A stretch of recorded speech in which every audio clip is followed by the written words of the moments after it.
So, Anybody have papers due? We have papers due like in 4 weeks. oh, you see that way. Yeah, what about Towson? When do you have papers due? Anybody have a paper due in the next couple of weeks?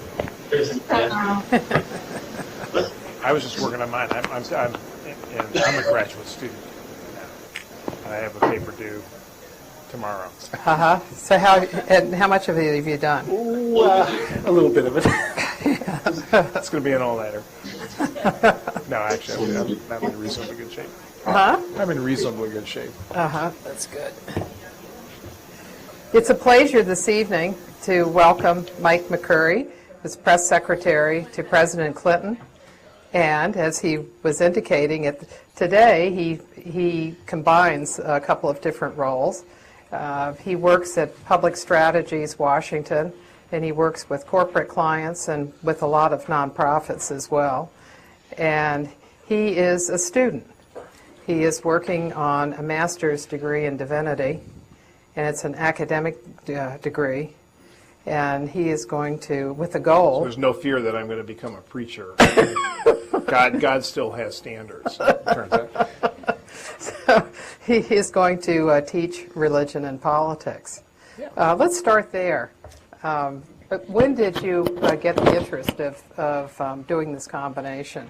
Around about the time Monica Lewinsky. I was going to say, did the Clinton experience drive you to it? I not long after I left the White House, I've been active. I was active all during the time I worked in the White House in my local Methodist congregation, and I was approached not long after I left the White House by the folks at Wesley Theological Seminary, which is a Methodist-affiliated institution up next to American University, for those of you that know Washington well, and asked to go on their Board of Governors. So I've been a member of their Board of Governors since 1999. But not long ago, the guy who's the dean of the faculty said, look, I'm going to teach my survey course in the Old Testament one last time, and I'd really like for you to be a student in the class. And I said, well, that's an interesting idea. And I said, why would I do that unless I was working on a degree? He said, fine, work on a degree, apply, and we'll consider admitting you. So I did that, and I've actually really enjoyed being back in the classroom with a lot of very idealistic young people who are going to become ministers. Most of them are bound to become Protestant ministers at some point, but then there are some derelicts and sinners like me in the class who are just there for continuing education or for other things. And as Martha indicated, I do have a very strong interest in the interrelationship of values and moral belief systems and religion, and the impact that that has on public policy and policy making. It's an area in theology, it's called public theology, and it's a program, there's going to be a program just right down Massachusetts Avenue here at the Mount Vernon United Methodist Church, a collaboration between that church and the Methodist denomination, and then the Wesley Seminary, where I am a student and a member of the board. And we're going to really develop a program there in religion and politics that should be interesting. So if any of you are double majors in political science or religion or anything like that, this would be an ideal program if you're interested in that sort of thing. Where do you see religion coming into politics in Washington, and what kind of force has it been? Well, you see it in a lot of different ways. It has been since the, if you go back to the 1960s and the civil rights movement, that is in some ways the last point at which the progressive left, or the left of center, really drew upon moral arguments and scripture in pursuit of real public policy changes. Of course, if you think of Dr. King's letter from Birmingham jail, which probably many of you have read, that is primarily a theological treatise addressed to white ministers about why the need for, a more aggressive approach on pressing the case for civil rights is necessary from a scriptural basis. I think at the end of the 1960s, the left largely abandoned the arguments built around values and faith in arguing for certain types of change, and became very secular.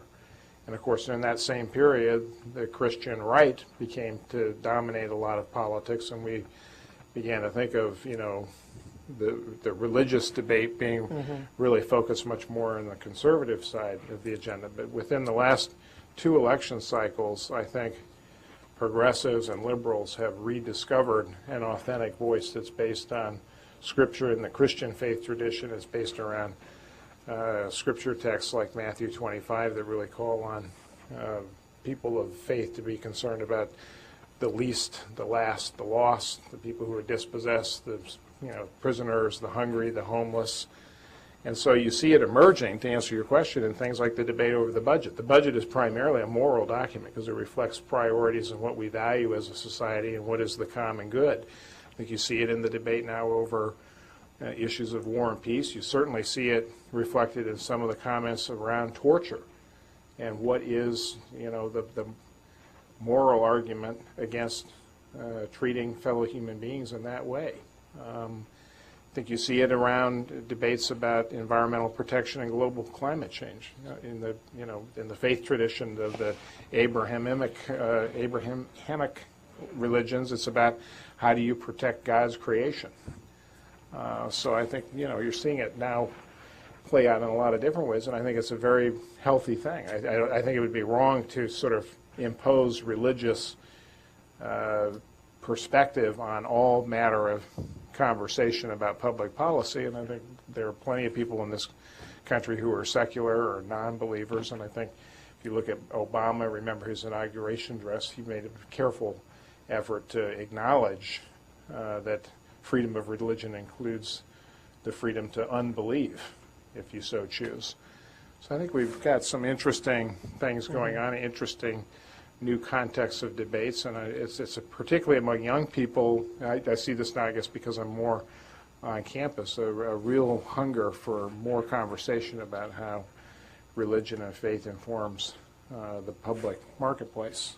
And I think you see it in the current president, too. I think Barack Obama is someone who is a very deeply spiritual person, and that's a very important part of his own way in which he argues the case for his program. What do you see as the difference between young people when you started in politics and young people today? Well, I mean, they're twofold. I think when I started, boy, I have to say, a long time ago now, because that's back in the 1970s, ancient civilizations existed at that time. Thinking of writing papers, we used a thing called a typewriter. Have you ever heard of such devices? They're located at the Smithsonian, if you ever want to go down there someday. But that is a very real difference. The degree to which the technologies of communication are just naturally a part of the life of most of the people in this room, certainly people who are under age 40. For people over age 50, it is an acquired skill, and some of us are still pretty clunky at it, but it has really redefined the way in which we access information, process information. It's redefined political communication and how we persuade people, and I think it has a substantial impact on the way younger people think about politics, converse, debate, how you gain information about issues of the day.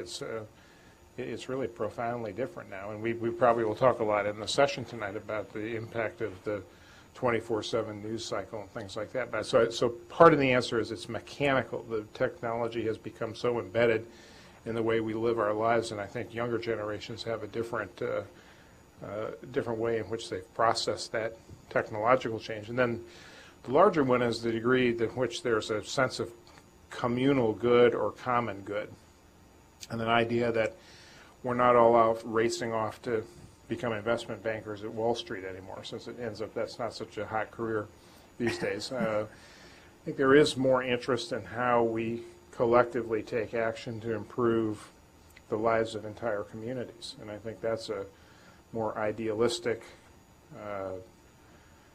tendency among younger people in particular. But I see it, the degree in which people are volunteering, participating, believing that they can really be a part of the profound political change that's occurring in this country. There's just a high degree of idealism that I don't think I've really seen since way back in the 1960s.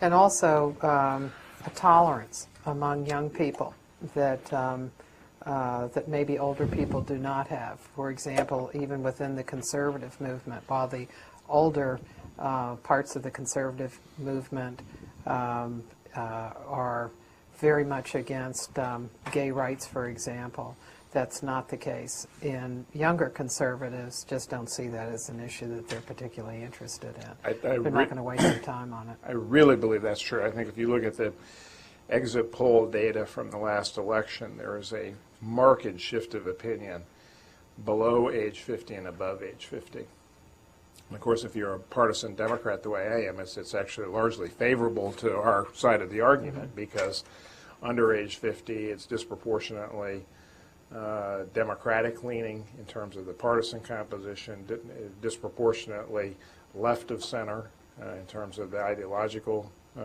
shift, and then in terms of who the voters supported. Under age 50, I think it was like 65% on average across the country for Obama. And above age 50, the only category of voter that McCain actually won was over age 65. So there's a real generational shift that's occurring. And I agree with you, Martha, that's partly it's a tolerance, it's idealism, but it's also a real pragmatism. There's a stronger desire among the cohort that many of the students are a part of for real solutions that work, things that are demonstrated to be successful in solving problems, not just where they come from on the ideological spectrum. It's more about what works to actually solve problems and tackle things that need to be fixed. How do you see the changes since you first got into White House politics, and that includes the candidates you worked for who were aiming for the White House, and today in terms of how they gather, process information, and then talk to the people? Well, in the 1970s, when I first came to Washington, when I got out of college in 1976 and went to work in the Senate as a Senate press secretary, the landscape then was defined by what we now call the traditional or mainstream media. It was very concentrated. The model for communication was mass media, mass communication. So what appeared on the network news was important. What appeared on the major wire services carried out to a lot of news organizations in the country, that was important. And you oriented yourself to sort of controlling those messages that went out to that large, mass communicated broadcast media. I think the model now is entirely different. The politics of the age of Clinton even is very different from the politics of the age of Obama. I think arguably with Karl Rove's innovation in the campaigns of 2000 and 2004, which was to focus political communication on grassroots networks, which they did very successfully. We can go off on a digression on that if people are interested. But I think that model of orienting towards the grassroots and narrowcasting message delivery, targeting the delivery of message on individual categories of voters or constituents, and having separate simultaneous conversations with the voters rather than one large national conversation dominated by the national media. Those are all very different models for how you reach the voter, how you persuade. And I think they're having profound impacts on the science of political communication. So that's very different. And the skill sets that go into that, I mean, you get, arguably, Bush and Clinton were the last of the baby boom presidents, because I think we're moving into a new model for what we expect of national leadership. And it's, Barack Obama sort of typifies that type of leadership. It strikes me very, it hits home for me a lot when I think, wow, this is the first president who's younger than I am, because I've never experienced that before. But it's also a very different kind of president with a different way of talking and communicating, a different kind of vocabulary, a different vernacular. He just sounds different than politicians of the Bush-Clinton era, which are kind of were the dominant figures in the time I was coming up through politics. So I think we've seen, I mean, there's a lot of very, very important changes in the way in which we elect national leadership and who we think of in categories of national leadership. And I think these changes are permanent. I think we're going to see more of that as we go forward. If you look at Bush and his emphasis, and I think a session that you and Dan Bartlett did here in 2005, Dan was talking about their efforts to deal with the audiences of Field and Stream and let's see, he did Runner's World, Bicycling Magazine, Golf, and what he called the hook and bullet crowd. And they were looking for people that they could appeal to not on the basis of policy, but on the basis of getting to know the president. Well, you could say, what did that get them? I mean, it did get them, he was reelected, but he left office. He finally rose up, I guess, to 30% in favorability. Yeah, well, it's not, I mean, it's proof, and this is a very important point, it's not all about public relations. At the end of the day, it's also about policy and the effect of the policy and whether or not you're successful in accomplishing things that the voters expect of you, and the Bush team was not. Right. There were fundamental flaws in the way in which they approached governing the country that were not just about how they communicated or what kind of press releases they put out or how sophisticated they were in targeting messages to individual people. But I don't miss the point here. They did start to develop a new methodology for communicating that really did leverage this more targeted person-to-person approach for communicating, and I think that's here to stay. That's clearly how Obama communicated during the course of the 2008 campaign. I think in some ways I spent the last 8 weeks of the 2004 campaign flying around with John Kerry, and I often say we ran a great campaign. In fact, we even thought we had won on Election Day, but the problem was we were running the last campaign of the 20th century, and Rove and the Bush team had started to invent these new tactics that I think more typify how we're communicating and persuading in the 21st century. But you know, at the end of the day, you have to, your policies have to measure up, and they have to, you know, achieve the goals, the large goals and vision that you set out for the country. And Bush just didn't get that job done. Mm-hmm. In some ways, though, you know, it looks as if Obama has a dual strategy. The one hand, he's dealing with very specific audiences. If you look at his interviews, for example, he did many more interviews than Clinton did in his first 100 days. Clinton had 8 interviews in his first 100 days, and Obama has had, I think it's 26. And in Obama's case, he has dealt with very specific constituencies, like going to Al Arabiya to send a message that dealt with our wanting a different sort of relationship with the Muslim world, Black Enterprise to talk to a black constituency, Eddie Sotelo of Univision, Jorge Ramos of Univision. So there are a lot of very... and he's also used interactively the internet through bringing the traditional Saturday quote-unquote radio address into the internet age. He's had online press conferences. I mean, they at least experimented with them. I guess you could argue how effective those were. But I think he is experimenting with using the medium of the internet in a new interactive way, and I think that's very important in addition to the types of interviews he's done. And then he is the first president to have more than one nighttime press conference in his first East Room in his first 100 days. Nixon had one, and otherwise no president before Obama had a nighttime newser, and now he's on his third. So in a way, what it seems like is, on the one hand, he's trying to create and get to a national audience, which I think recent presidents have not had quite the opportunity that he has because of the economic and financial situation. So he's seizing that opportunity, get to a national audience, but at the same time deal with some specific constituencies, like in his second news conference in the East Room at night, he called on Stars and Stripes so he could talk about military issues, and then called on a woman from Univision because earlier that day he had done a Mexican border initiative, and so he could figure that question was going to come up, as well as calling on all of the television networks. So that's probably something he can't keep rolling, because Fox is not taking it tomorrow.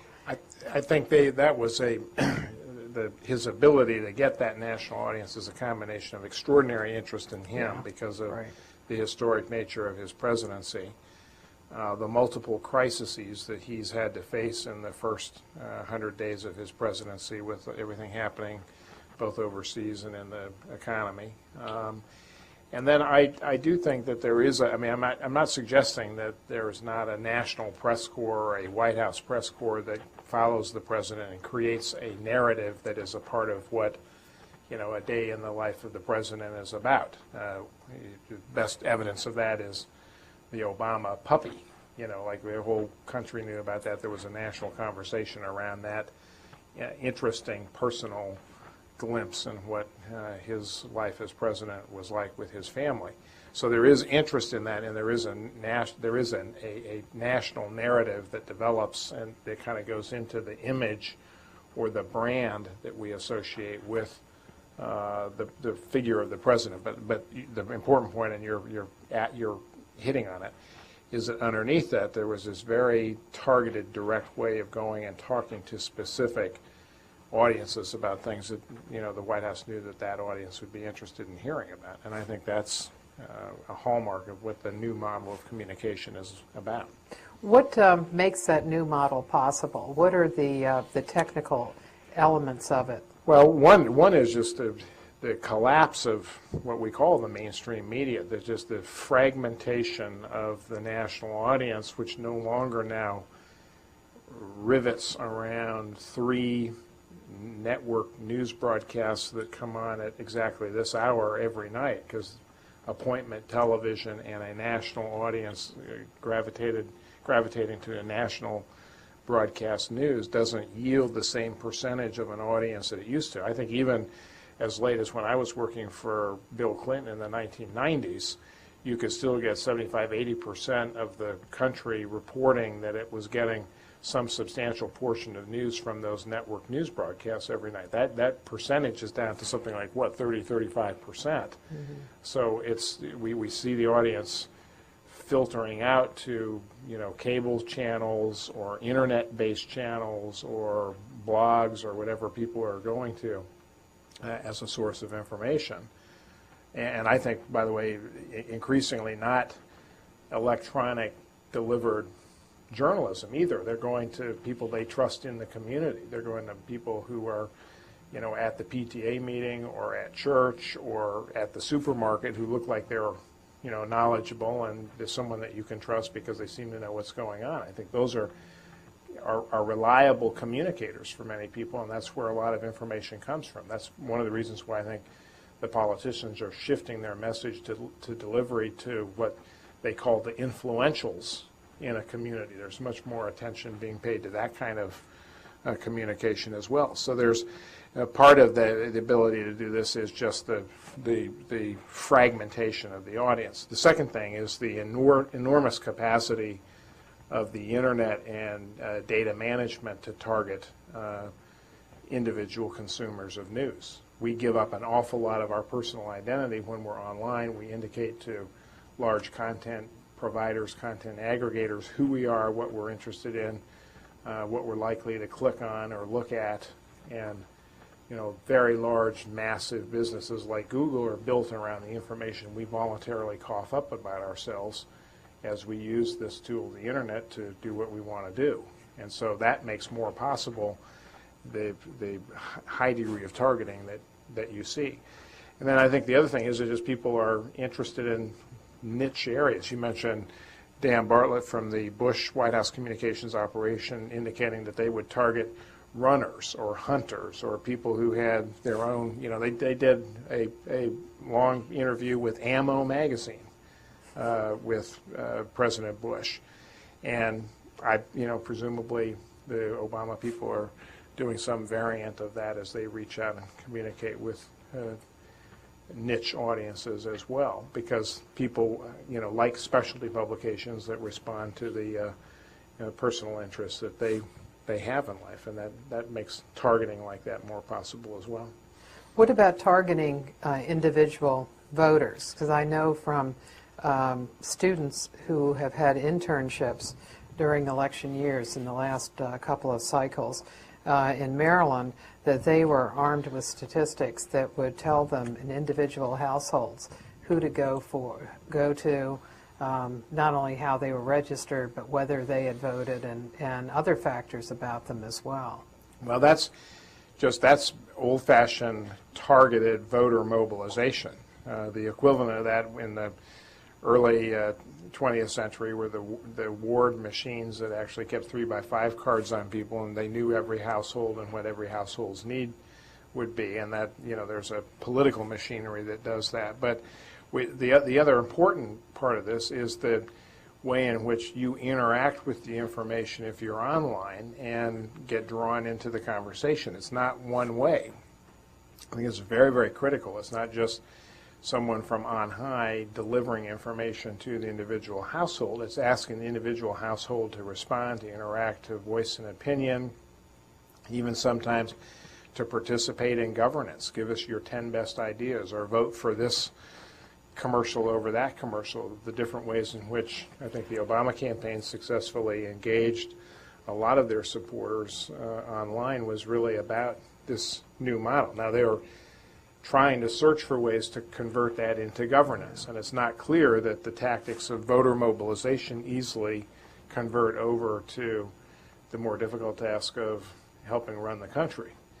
But they're doing some experiments with that, and they're bringing people online and asking people to be a part of a conversation. So we'll have to kind of watch and see how that develops and whether they're successful. I think over the course of the remainder of this year, in about 2 weeks, 3 weeks, this is going to start getting a lot more difficult for the new administration, because they are going to move into the period where real compromises and trade-offs and saying no to certain constituencies and saying yes to certain parts of the agenda that the opposition is advancing. We're going to start blending different ideas in the name of getting some legislation together that will try to make it through Congress. And how that plays out and how the Obama administration marshals support for that agenda is the story that I think happens now at the end of 100 days as we look ahead to the end of the year. And that's when we'll get a real report card, not the faux report card delivered by the press tomorrow at the end of 100 days, but we're going to get some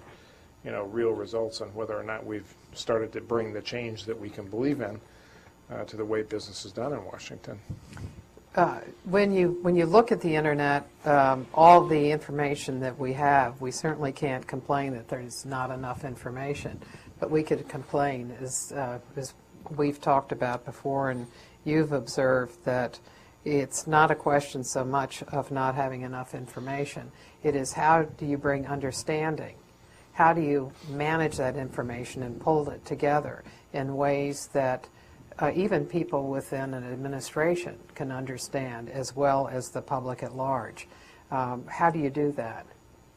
Well, no one's got a good answer to that yet, because otherwise we wouldn't see so many journalistic enterprises collapsing and so many reporters out on the street homeless with no jobs, because that is the task. I mean, that's what we have got to invent, new economic models or business models that work to provide exactly that kind of information if we're going to keep a journalistic enterprise or a fourth estate at the heart of how we kind of keep accountable the people who have political power. And that's a really tough problem because nobody's figured it out yet.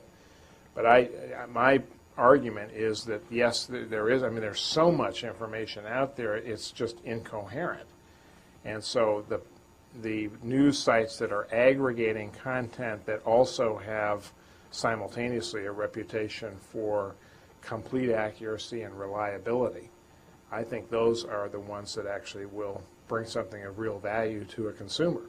They're just going to then figure out how much can they charge that consumer for the value of that content, and that's where we're still experimenting, but I think we'll see a lot more experiments in the years ahead about how do you bring together content that's really useful and important to people that people want, and then figure out how people will pay for it so there's a real revenue that attaches to it. Because it's not, there's part of the internet is just this wonderful cloud out there in which everything is beautiful and free and accessible, but that's not the way the real world works if you're trying to get content and deliver it to people so that they can actually use it for the purposes they want to use that content for. And that's another conversation, but it's an important one. I do think that I think all of us know that when we hear something or hear some wild thing or get some crazy email about some totally bizarre thing, we probably now know it's probably not true. And we're then wait for the email that will come sometime afterwards to say, oh, by the way, that thing that you just heard, this wild rumor, well, it turns out that's not true, and here are the facts. So there's an active industry out there that's at least trying to debunk the urban legend and trying to get accurate information to the end user. And I think that's where we're going to see born the new journalistic enterprises that will actually work. Maybe I always joke, maybe Google will buy the New York Times, and then we'll have some kind of new product that's out there that everyone can say, all right, we will now agree that even if we're having this debate, there's one place we know we can go online where we will get the facts that both sides of the debate will believe, in at the end of the day, that we won't all be entitled to our own facts. We're certainly entitled to our own opinions, whether we're watching CNN or MSNBC or Fox News, and we get plenty of opinions, but we have to have some place where we can have facts, which are not the proprietary custody of one side of the debate or the other. And I think that's where we are falling short right now, but I also think that's where the real opportunities exist. So if any of you are studying journalism on the side or had some notion that you wanted to go into journalism, I think there will be real careers there that will be, good careers for people, because I think we're going to see that kind of business develop. A good example of what's going to be lost is we had as a guest a few weeks ago George Condon from Copley, and Copley's bureau no longer exists. Right. And he and a group won a Pulitzer Prize for their coverage of the Congressman Duke Cunningham scandal. And now that same kind of coverage, they can't produce it. But that's true, and I feel their pain, and his in particular, because he's such a good guy. But part of the problem is they had a bunch of people over age 50 like me running those businesses, and they had no clue what they were doing in an age when people were not reading ink on newsprint anymore. I mean, I would hazard a guess if we took a vote here, how many of you actually go out and pick up a newspaper off your front doorstep every day and read it cover to cover? It's like, anybody? Probably not. Like you have to be our age. Yeah. And that's because nobody's going to do that anymore, because it's all going to be accessible online. And, how it will seem so quaint to even think that people, one day long ago actually did that. Just like one day long ago we all rode around in buggies with whips. That's the same thing. Well, yesterday's figures. Romanesco is a website that has a lot of internal media information, and yesterday they had the latest circulation figures. Yeah. And there was one newspaper that actually has gained. Slightly. Just a little bit. But it didn't lose, and it was the Wall Street Journal. And not surprisingly, when you got a global financial meltdown going on, people might actually want to read a little bit more about what is happening on Wall Street. Yeah, and you have to pay for that one. Yeah. Well, that's why I say there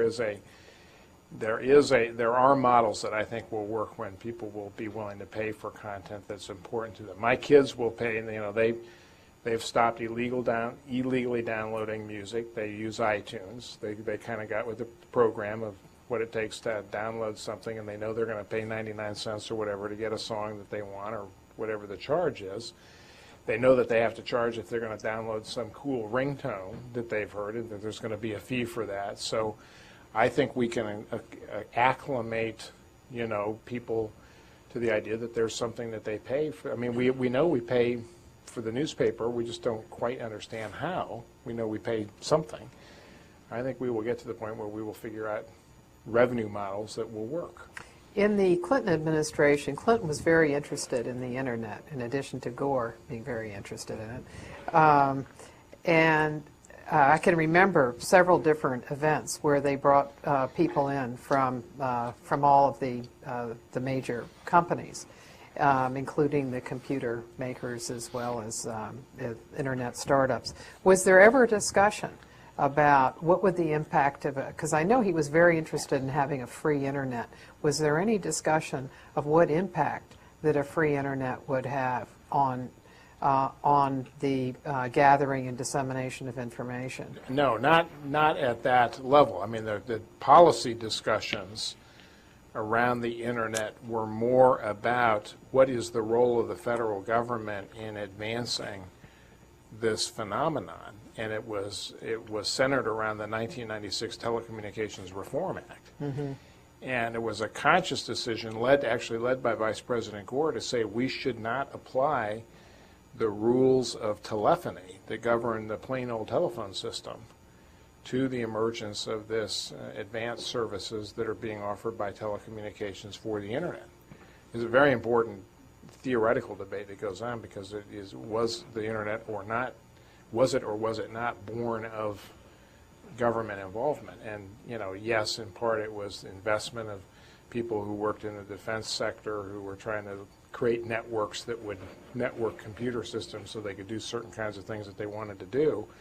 But it really was the conscious decision to allow the free market and allow private enterprises to blow out the development of the internet that led to the dot-com explosion in the 1990s, which was a large part of what fueled the economic success that President Clinton enjoyed.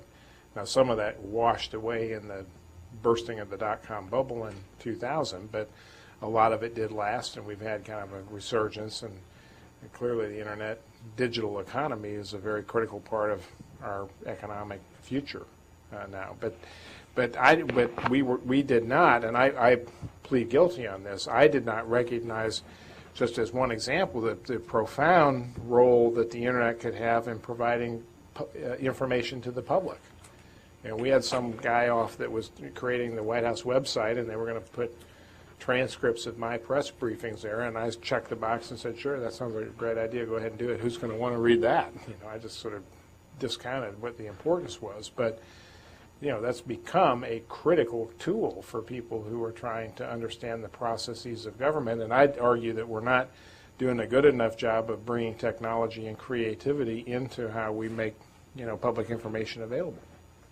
And we need to do more of that, and people like you that work on preserving presidential records and compiling them, we ought to think about how we can make that, how we can leverage technology to make that more accessible to students, to researchers, to just the general public. Much of what you've been talking about deals with the public and its connection with government. When you were press secretary, where did you see the public fitting in to governing? Well, I saw them, whenever I went and stood at a podium like that one, I thought to myself, they're out there watching, and it's not these crazed reporters in the room that have got their own agendas that I need to think about. I need to think about the American public that is going to be watching this, trying to make sense of this. So in some sense, they are there ever present. And the beauty of the adversarial relationship, as we call it, that exists between the press and the media covering the presidency and then the people around the president who help the president do his work, is that both sides believe that they've got the public on their side. The press believes that they're speaking truth to power. They're there as the representatives, the stand-ins for the public, because they're asking the questions that the public would want to have asked to hold accountable the people with the power. And of course, on the flip side of the relationship, the political actors believe, well, the public, if they just knew what we were doing, clearly they would think what we're doing is good, because we know from our own polling, or we know we think we're on the right track, we think we have a good argument for what we're about here, so clearly the public will be on our side. So the interesting thing is both sides of this relationship think that they are working in the best interest of the public. And, and yet it's so often they're in conflict with each other, and the agendas are in conflict, and that's where you see the play out of what happens day in and day out in the press briefing room. But I think I became very conscious towards the end of the time I was there that the more we're doing spin, or what was called, being spin doctors, the more that was part of the conversation, the more we were probably making it harder for the public to get what they wanted, which was someone just tell me what happened. I can figure out whether I'm for or against it on my own. I don't need Rush Limbaugh to tell me. I don't need, someone else to tell me, Keith Olbermann. I just need to know what the facts are, and then I will figure out what my position is. So stop spinning me. Just give me the reliable, accurate information that I can use to make a decision. I think we see a hunger for that now, and I realized in retrospect how much of a political actor I became in doing my job as press secretary. I wish I had probably stayed a little bit more on let's just stick to what the factual presentation is about, because that'll help people more at the end of the day. Every press secretary says that, by the way, in retrospect, and that you get caught up in being an advocate for the president or trying to help the president make a case, because you're there with your colleagues and you're sort of thrust in the role of being a proponent or a representative of the president's program. And I've taught a lot, and you and I have talked about the role in the role of the press spokesman in other democracies. Western democracies is filled by someone who is a career person who's divorced from the political world. We are sort of unique in having a person called a press secretary who's both a political figure appointed by the president as a political appointee, who also has the role of being an official spokesman for the government. If you look, though, at the administrations that have followed you, and both Bush and Obama, that in their case they saw the opportunity of the podium for the press secretary as a place to try to persuade people, not so much a place to provide information. I've been doing some interviewing recently, and I found that when I asked people the difference between the Office of Communications, which we have talked about as a persuasion operation, and the press office as an information operation, they have not seen that difference. To them, the difference is that the Office of Communications does long-range planning and that the press office does daily operations. But there's no difference as far as persuasion is concerned. And the problem with that is, like you say, where does the public get information they can trust? And because particularly if at the same time a lot of the journalistic entities are becoming more and more opinionated, or more and more creatures of whatever part of the political spectrum they're trying to attract for audience share purposes or circulation purposes. And so I really agree with that. I think I was conscious when I did briefings. I would always be aware of, I would be wearing different hats at different moments. Sometimes you're there trying to get basic factual information out so that reporters can write their stories so people can figure out what the hell's going on that day. Then there are other moments when you are trying to kind of rebut your critics, or rebut what the Republican leadership on Capitol Hill is saying, and you're sort of in conversation, dialogue with them. And then there are other times when you're just basically trying to advance an argument that the rest of the White House and the president is putting forward. And I think unless you signal to your audience where you're coming from, or make it clear what the different roles are that you're playing, it becomes a little hard for the public to follow. Well, are you being the official spokesman now? Are you being the apologist for the president? Are you being the cheerleader? Are you being the attack dog against the opposition? What's the role that you're playing at this given moment? And we ought to make that a little easier for people by separating out the function. I think the Obama team so far, and you correct me if I'm wrong, I think they have try to bring out more of their experts who are there just to kind of help illuminate a particular policy initiative. And I think that's a very good use of the press relations apparatus at the White House, to bring in people who are even career people in government, who are not necessarily part of the political machinery at the White House, but just people who are there because they're knowledgeable. They can tell you firsthand about what's going on. There's a guy, in the absence of someone who's politically appointed, who's the head of the Centers for Disease Control. There's a guy who's been on the last couple of days about the swine flu epidemic named David Besser, Dr. David Besser, who's a career guy at CDC, a wonderfully talented doctor who's, a public health expert, and he's been out there carrying the burden of keeping people well briefed. Now, he gets backstopped by Janet Napolitano because the Secretary of Health and Human Services was confirmed about an hour ago, I think. So, now we'll see Catherine Sebelius in that role. But we've got a blend of people who are experts along with the people who are the political appointees and accountable. And I think that's the right model. We need a little bit of both. Yeah, and they came out, Vesser, Napolitano, and then Brennan came out with Gibbs on Sunday to do a briefing. And they do that from time to time. Yeah, hopefully it's a model. Well, I think that's the best use of the briefing room at the White House, to really bring the real actors, the real decision makers, and the experts, to bring them in so people can see them and understand what they're about. There's sometimes a tendency to say, well, we should only let the president speak on behalf of the administration, and because somehow or other subordinates will undercut the message of the president. I just don't think that's true, especially now when there's more desire for authenticity.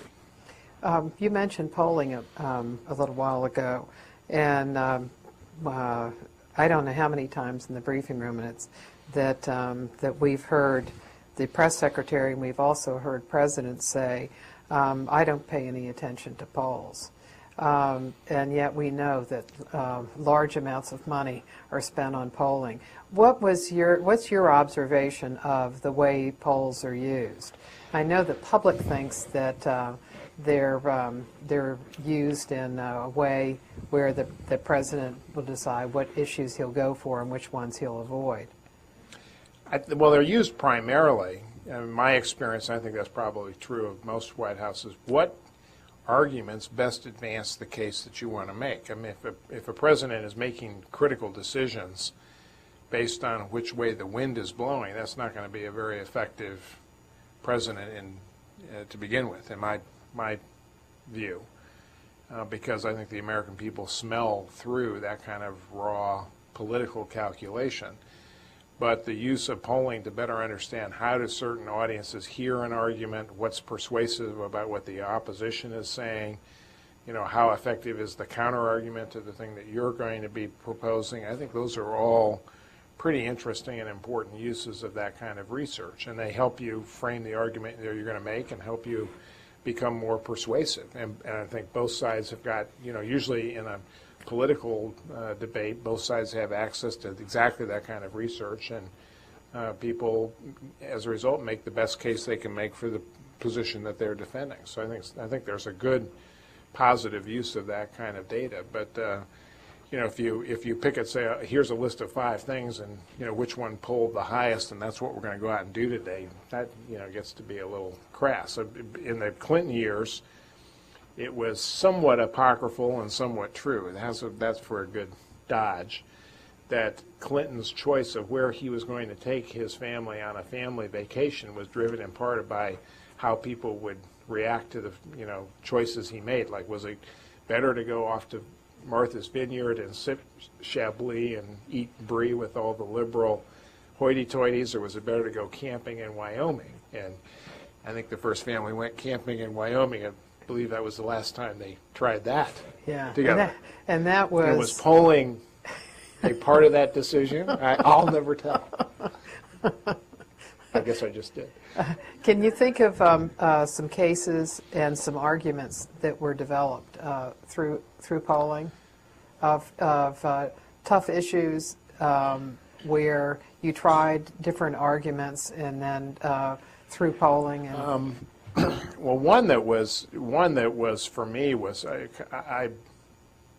I consider one of the better times that I had as press secretary was taking a very complex regulatory issue, which was the premise on which you were going to regulate tobacco as a drug. And the technical premise of the regulation was that a cigarette is a drug delivery device.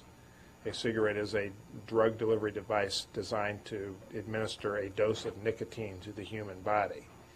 And on that basis, the Food and Drug Administration then, in the Clinton years, we promulgated regulations to allow them to regulate the sale of and manufacture of tobacco, later struck down by the Supreme Court. But, you know, that was such a technical rationale for how we were going about doing something pretty important, which was taking on big tobacco. So taking on big tobacco to protect kids and keep kids from dying from nicotine addiction. Those were the thematics that emerged out of some pretty careful research that then allowed you to frame a very complex regulatory decision in a way that would be a little more, you know, user-friendly for the public.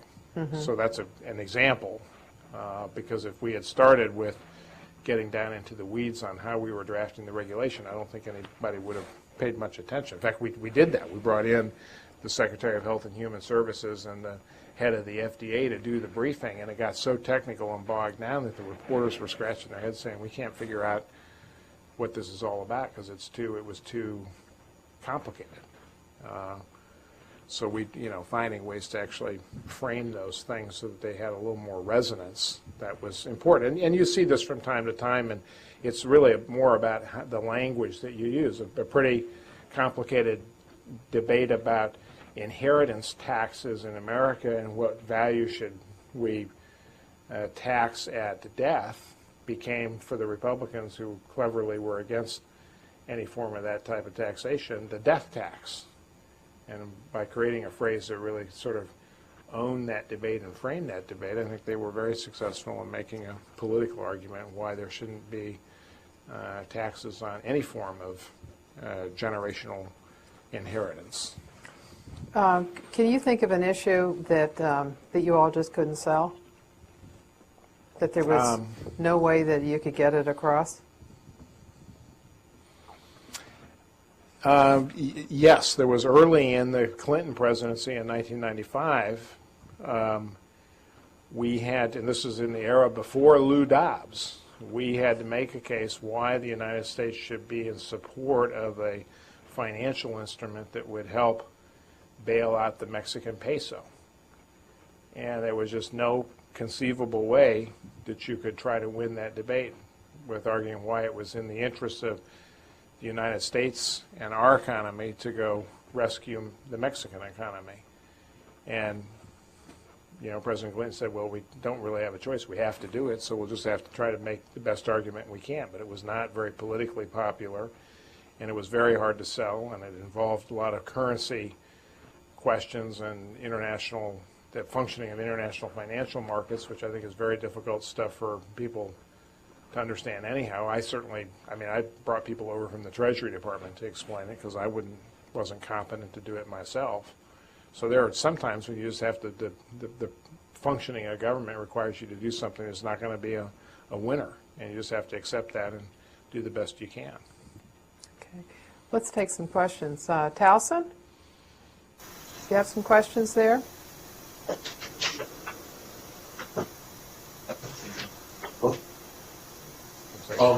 What was your relationship with the president since you were really the one talking to him? How did you make sure that the words you were saying were the ones he wanted you to use, like on a day-to-day basis? Yeah, it's a great question. The first thing was to remind myself every morning when I got out of the shower and looked myself in the mirror that nobody on earth cared what my opinion was on any subject. That I was only there because I was a creature of Bill Clinton, and they were very interested in what Bill Clinton had to say. So the first thing was to empty any of your own viewpoints or perspective out so that you could fill yourself up with whatever you thought the president would want to have said on a given subject. And then we had a very elaborate process that began very early in the morning to get the information, to assemble answers, to double check and triple check what we were hearing from various component parts of the White House and the federal government. And then one way or another, I would every day before a briefing either go in to see the president. I had the right to kind of barge in on him in the Oval Office before I was going into my briefing if I hadn't had an opportunity to see him earlier in the day. And I would sort of go through my briefing book. We put together a big fat briefing book every day that had little color-coded dividers according to economics, foreign policy, social policy, politics, whatever the area. And I would sort of flip through that book and say, okay, here's what I'm going to say on such and such a thing. And Clinton would dial me one way or another. Sometimes he would say, oh, no, that's too, you don't say that because I've been talking to Newt Gingrich and he'll get all pissed off if you say that. You know, he'd say, be a little more friendly on that. And then other times he'd say, no, we want to be sharper. You know, we'd want to sharpen up that response. It's too mushy. Sometimes it actually had a great impact because I'd go in and say, okay, this is the answer that I've been given to use on your behalf. And he'd say, well, that's just total BS. And I said, yeah, that's your policy. You know, you want to change it. And so sometimes he would literally pick up the phone and call a secretary or call another officer at the White House and say, we got to do better than this, you know, current situation. What's the deal on this? And sometimes it would provoke an answer. That's, by the way, one of the great reasons why you should do these press conferences like President Obama will do tomorrow night, because they are action-forcing events within the government. So we had a process designed to make sure that the president had the final say on what words, you know, I was going to utter. Now, sometimes I went out on my own. Sometimes I, you know, was a little bit of a lone ranger. And if I got out of line and Clinton didn't like it, he'd let me know. He used to watch the briefings. When I first started doing the White House press briefings, they were not televised live, thank the Lord, but they were on C-SPAN late at night. So Clinton it was a night owl, as everyone knows, and he would be sitting there channel surfing sometimes and would see one of my briefings, and he'd pick up the phone and call. If the phone started ringing at 11:30 at night, I'd say, oh my God, he's watching the briefing again, because he'd watch the replay of my briefing. And he'd kind of call and give me running color commentary. Oh, I like that answer. Or you know, you shouldn't do this, or you shouldn't say that, or I wish you had said this. I mean, he always had some comment on it. And I finally had to tell him, I said, you know, because I had small kids. I had, you know, a baby in the house at that point. And, you know, he was just waking up the whole family. And moreover, my day started at 4:30 a.m. So I finally had to tell him, you know, can you not call me at 11:30 at night? Which is, you know, and he never did after that. And I always kind of thought to myself, you know, I cut myself off from what is one of the most valuable things that anybody can have at the White House, which is direct access to the president. But I mean, I literally would have, you know, fallen apart and been dead on my feet the following day if I'd had to talk to Bill Clinton all night long. Mm-hmm. So he started calling Rahm Emanuel instead. True story, by the way. Because Rahm used to yell at me. He goes, you know, crying out loud, now he calls me at night. Yeah, Rahm, once in an interview I did with him, he was talking about Clinton calling him. He said that he knew that one time that he could talk to Clinton, and for a long period of time about the coming week was on Sundays. And so one Sunday he got a call from Clinton, and so it was around the time of the budget, of balancing the budget. And so Rahm said, he said to the president, I know why you're calling. It's about, you know, about this wonderful initiative that you've had and how successful it was, and it was just terrific. And then he said, then there was silence. And then Clinton said to him, do you know a six-letter word in French that, because he was doing the New York Times crossword puzzle.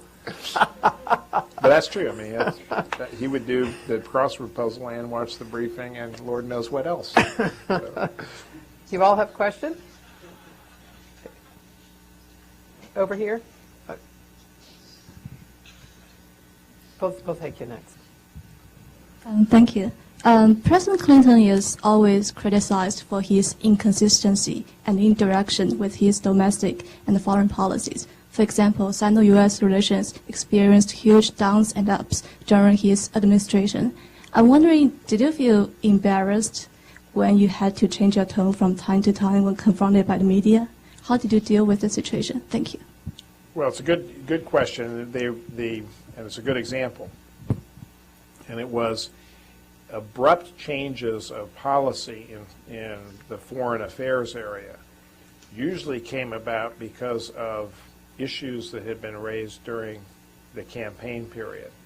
One of the truths of American politics is there is largely continuity in the conduct of our foreign policy from administration to administration, with slight changes of emphasis and certainly different tonal qualities. I mean, we're seeing a different tone in American diplomacy now from the previous 8 years. But remember, President Clinton came to office promising a much harder line on human rights and holding much more accountable leaders in Beijing, particularly following the democracy movement in the 1980s. That did not play out very well and led to a downward spiral in U.S.-Sino relations, and there had to be an adjustment and a course correction in order to have a more positive working relationship with the Chinese side.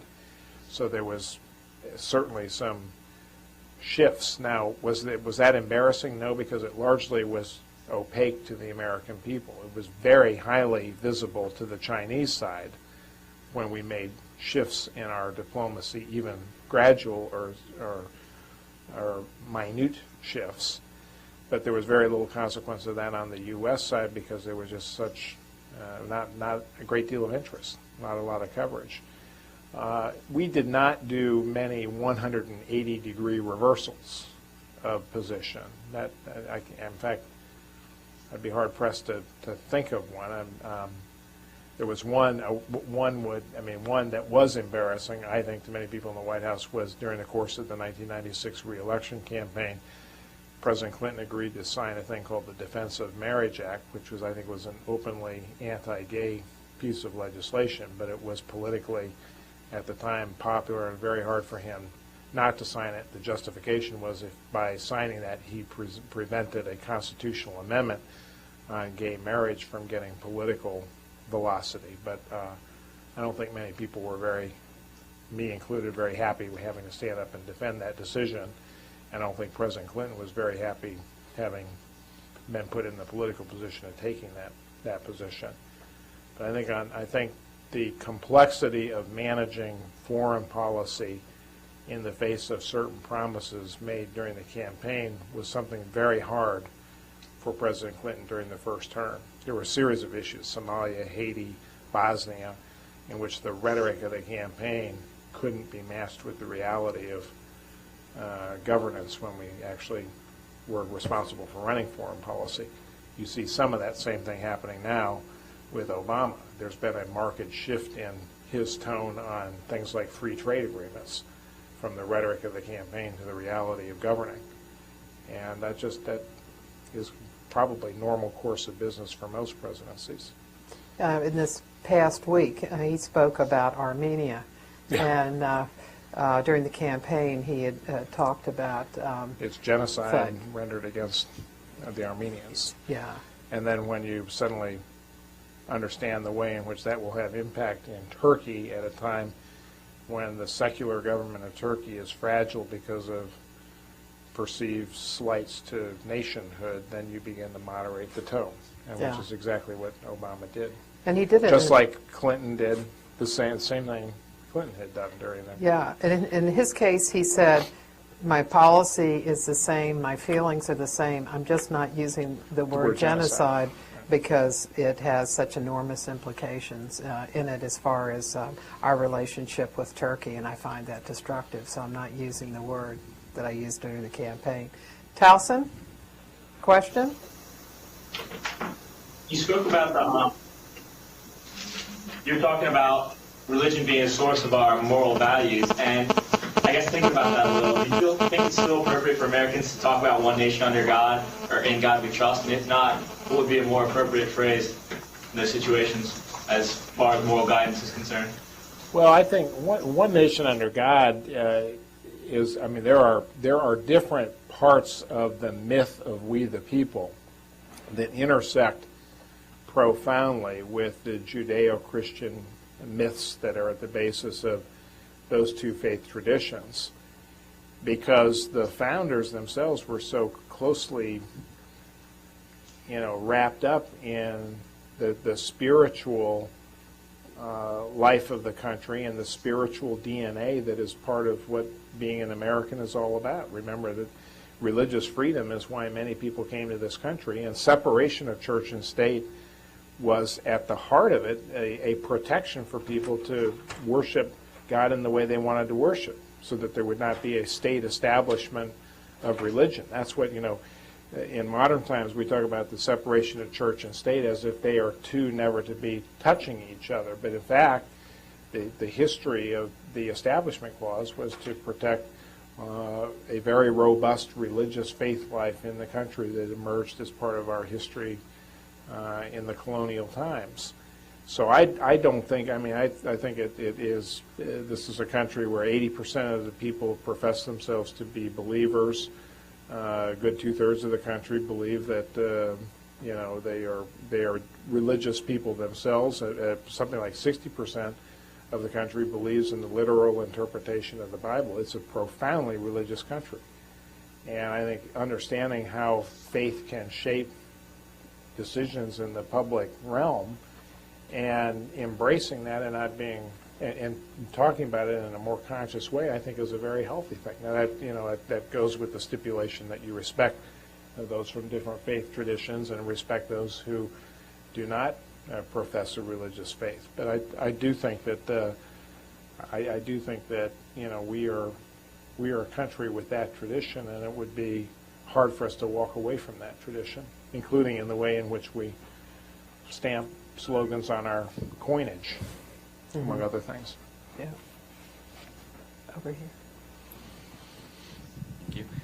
I was just wondering, earlier in the interview, it was brought up, presidential interviews. And I'm wondering, why do you believe that some presidents have chosen to do more than others, more interviews, at least in the first 100 days? And then Professor Kumar mentioned statistics of Clinton did 8 or so, and Obama's done 26.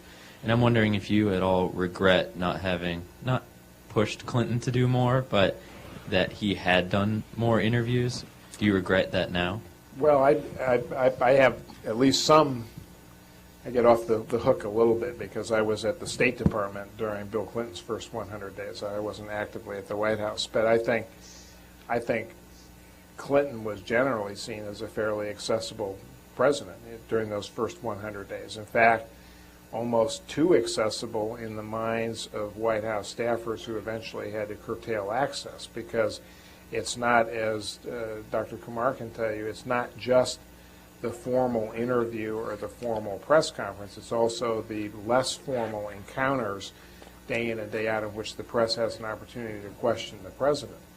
And in Clinton's case, he'd go out for a jog in the morning and sometimes stop and get a McDonald's. And I think at one point he was getting his coffee at McDonald's and having a walking press conference with the White House press pool traveling around with him. And there was a real effort to kind of limit that kind of access. It was not seen as presidential to have the president walking around in his jogging suit talking about important matters of state.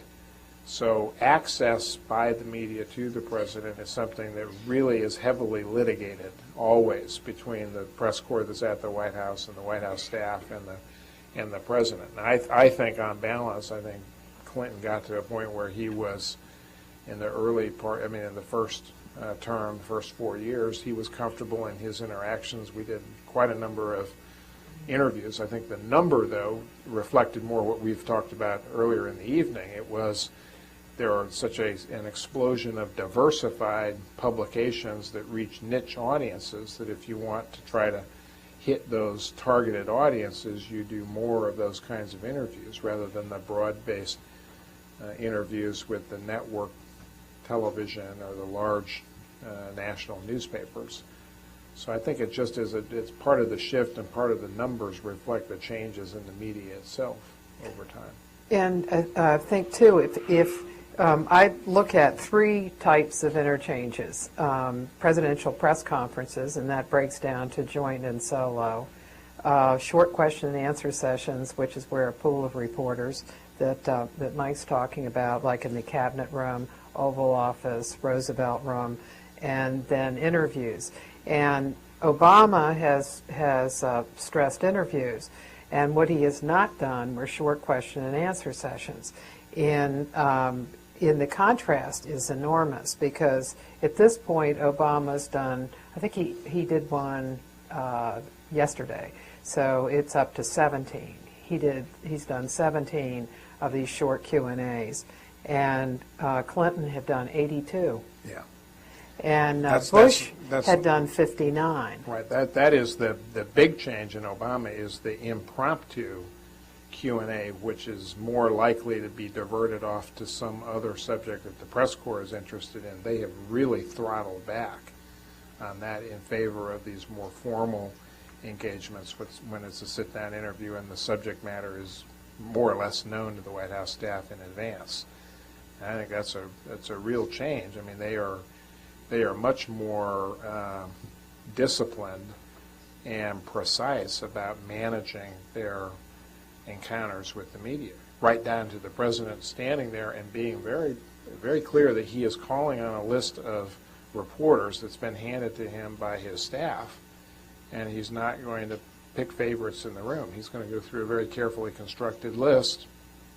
And, the subliminal message to the reporters, I think, is if you want to get on that list, you better go cozy up to Robert Gibbs and other people, and otherwise you're not going to make the cut.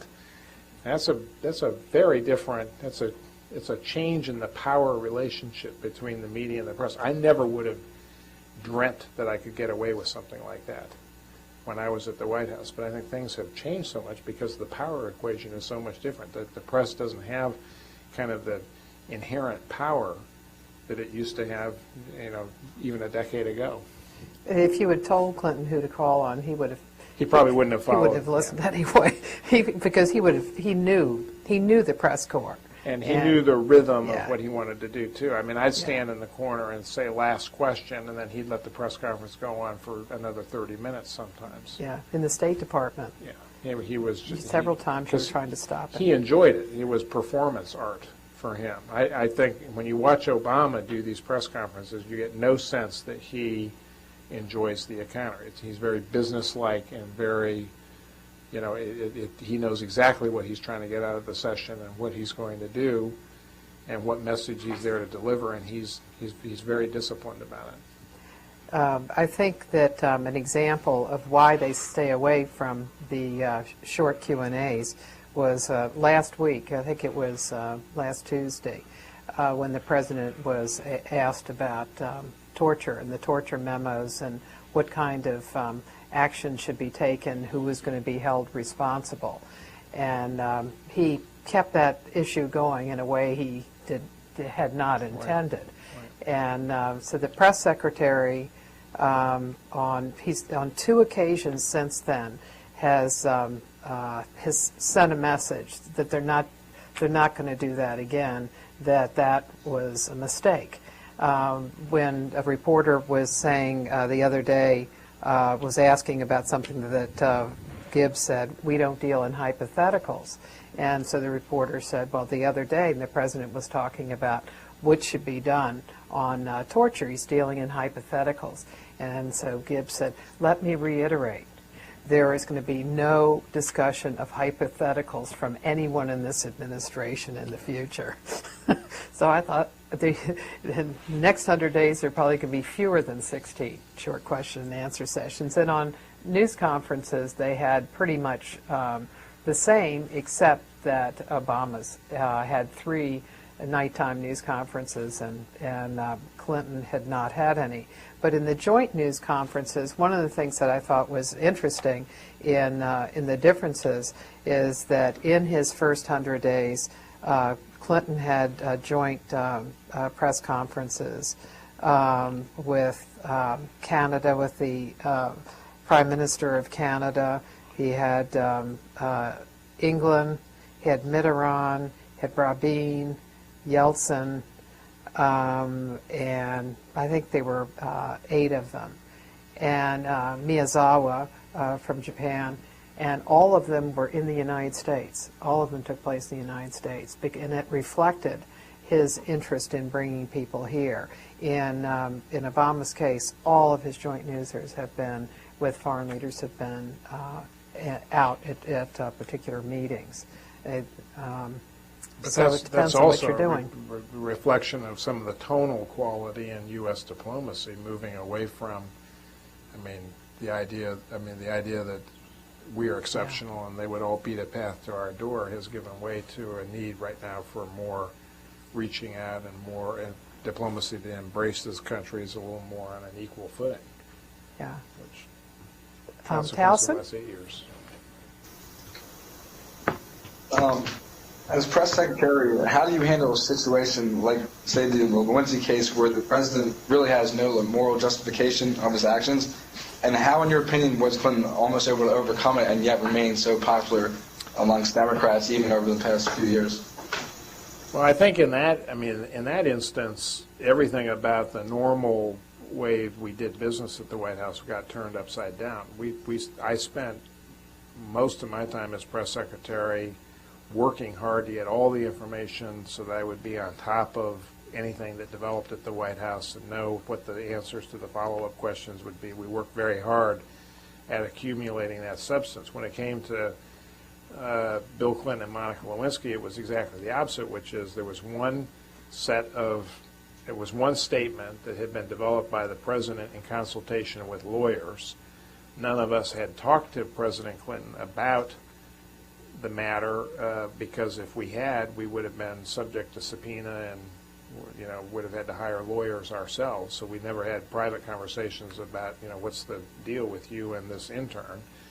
So we pretty much stuck to a script that didn't change for 8 months. And in that 8 months, I think the real problem, how did President Clinton survive that? Well, the public got very sick and tired of hearing the same questions asked all the time with the same answer being given all the time. And that's why they finally said, quite literally, move on. Get off this subject, move on to something else.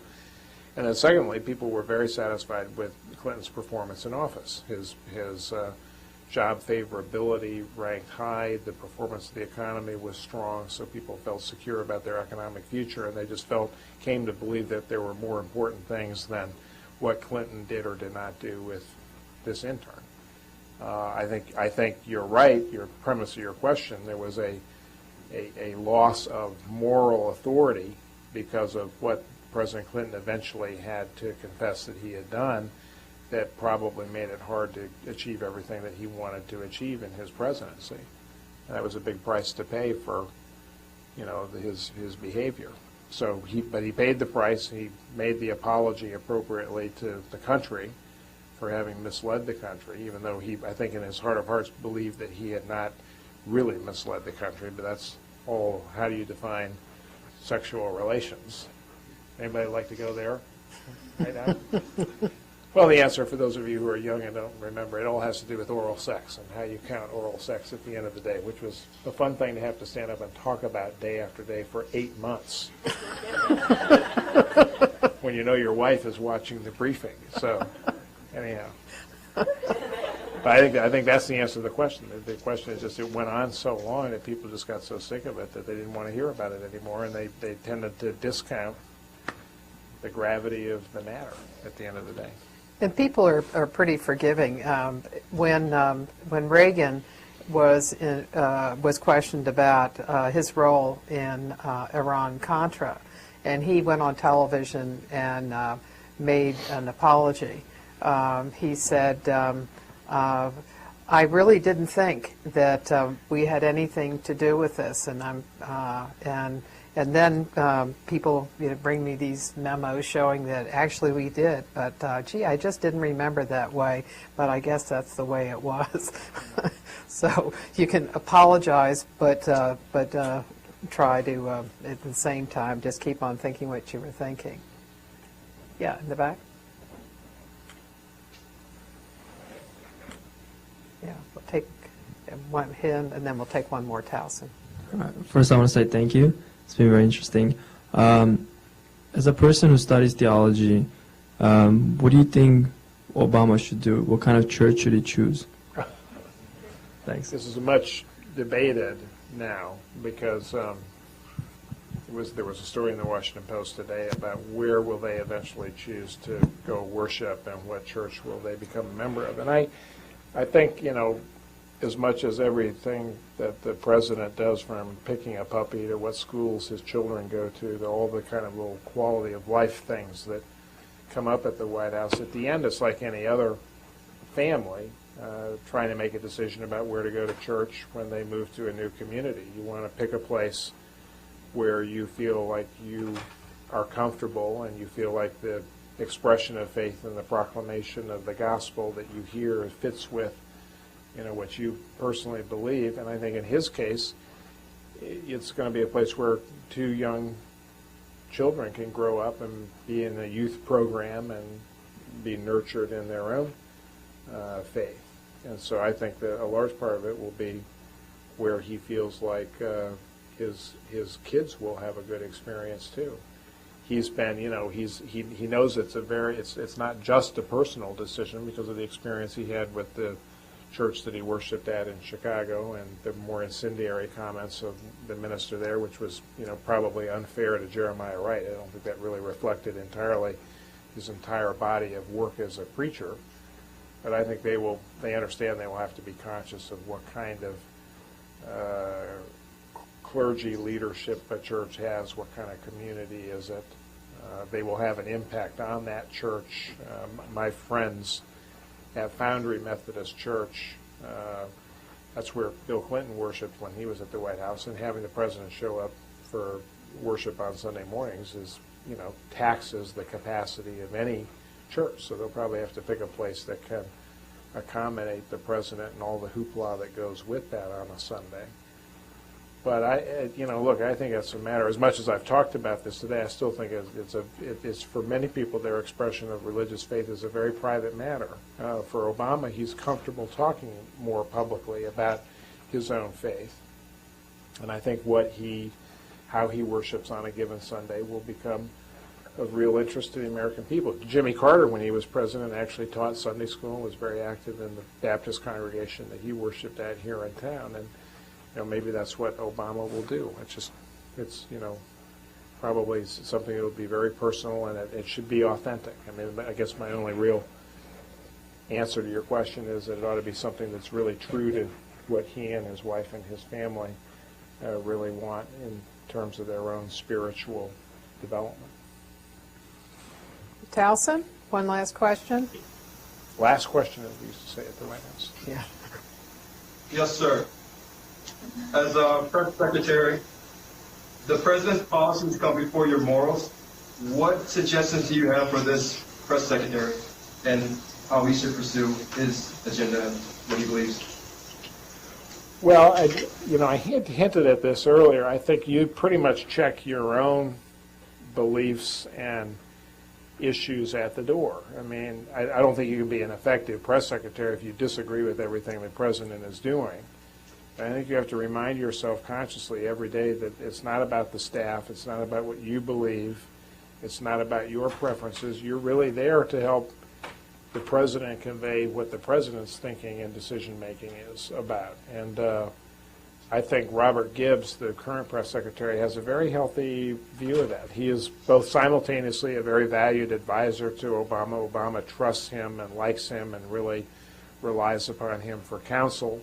But I think he's also a very, humble person. He's not trying to assert his own viewpoint over that of the president himself. So I think he's probably struck a pretty good balance. But I think humility is one of the two things that when people say, what are the two most important things about the job or the most important ingredients for success, I always say humility and humor. You have to kind of not take yourself too seriously and appreciating some of the craziness that goes on in the job is a good thing. and then just understanding it's not about you and you shouldn't take things personally because it really is about the presidency. That's probably Thank a you. good place to end. Thank you, everyone. Those are very good questions. Thank you.